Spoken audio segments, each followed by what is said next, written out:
Hi friends, welcome to Inner Decode. Am I the only one that didn't know this fascinating story? Let's dive in. It all started with a simple question. Over lunch, apparently. The physicist Enrico Fermi was talking with friends. They discussed flying saucers and aliens. Fermi thought for a moment. Then he asked, "Where is everybody?" This question seems so straightforward. Yet, it opens up a huge cosmic puzzle. A puzzle that scientists are still trying to solve today. The universe is incredibly old. About 13.8 billion years old, we think. And it's vast. Full of stars, billions upon billions of them. Many of these stars are like our sun. They could have planets orbiting them. Planets like our Earth. So, if the conditions for life are common, then life should have appeared many times.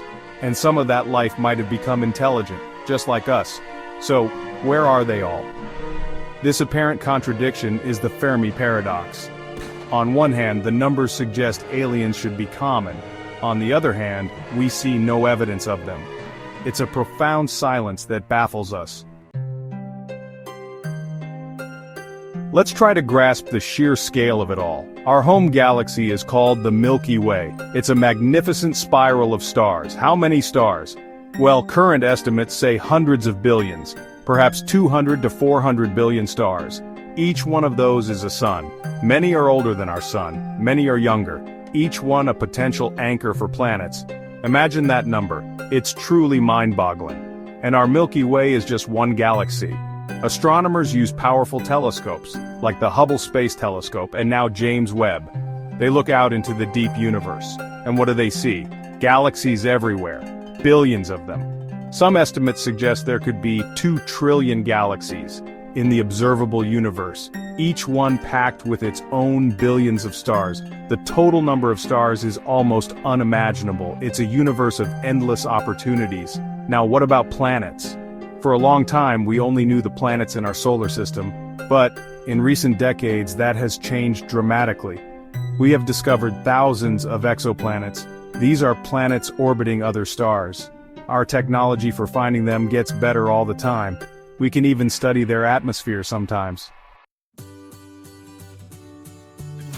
When faced with such a big mystery, scientists often try to break it down, to make it more manageable. In 1961, an astronomer named Dr. Frank Drake did just that. He wanted a way to think about the number of alien civilizations we might be able to contact. So he formulated an equation, now famously known as the Drake equation. It doesn't give us a definite answer, but it helps us organize our thoughts. The equation multiplies several factors together. The first factor is the rate of star formation. How many new stars are born each year in our galaxy? Then, what fraction of those stars have planets? We now know this number is quite high. Most stars probably have planets. Then, for stars with planets, how many of those planets are suitable for life?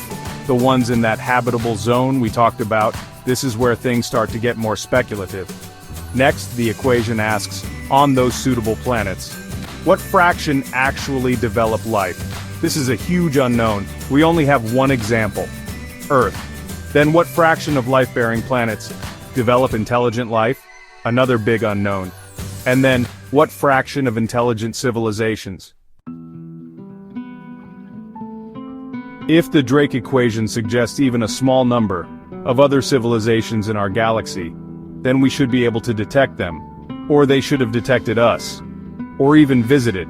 Yet, as Enrico Fermi pointed out, we see no credible evidence of any of this. This lack of contact is often called the Great Silence. It's a silence that has grown deeper, the longer we have listened. For over 60 years now, scientists have been actively searching. This effort is called SETI, the search for extraterrestrial intelligence, using large radio telescopes like the one at Arecibo, sadly now gone, or the Allen Telescope Array. Scientists scan the skies, they listen for artificial signals, non-random patterns in radio waves, something that would indicate an intelligent source, a beacon, a message, or even alien TV shows. Despite all these dedicated efforts, despite improvements in technology, the result has been the same: silence. No confirmed signals from an alien civilization. There have been a few tantalizing moments, like the "wow" signal in 1977. A special place? The rare Earth idea. One possible explanation for the Great Silence is that, well, planets like Earth are incredibly rare, and the conditions needed for complex life like animals and humans are even rarer. This is known as the rare Earth hypothesis.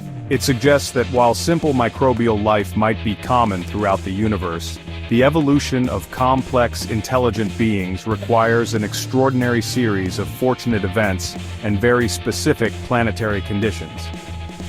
Think about our own planet, Earth. It has a remarkable combination of features. We orbit a stable star, our Sun, that's not too big, not too small, and not too active with dangerous flares. We have a large moon which stabilizes Earth's axial tilt, giving us relatively stable seasons, which are crucial for long-term evolution. We also have plate tectonics, which recycle minerals and regulate climate, and a strong magnetic field, shielding us from harmful cosmic rays. The rare Earth hypothesis argues that this specific combination of factors is highly improbable. The Great Hurdle, facing the filter. Another intriguing and somewhat unsettling idea to explain the Fermi Paradox is the concept of the Great Filter, proposed by economist Robin Hanson. The Great Filter is some kind of barrier or hurdle that is extremely difficult for life to overcome. If this filter exists, it could explain why we see no signs of advanced alien civilizations, because they all, or nearly all, failed to pass it. The Great Filter could lie anywhere on the long evolutionary path from non-life to star-faring civilization. If the filter is in our distant past, then we are incredibly lucky to have passed it. Perhaps the origin of life itself, the jump from non-living chemicals to the first cell, is an almost impossibly rare event. Or maybe the development of eukaryotic cells, the complex cells that make up animals and plants, was the Great Hurdle. If so, we are among the very few who made it through. However, there's a more ominous possibility. Are they just too different? Let's consider another set of possibilities. Perhaps advanced alien civilizations are out there, but we simply cannot detect them, or we fail to recognize their activities.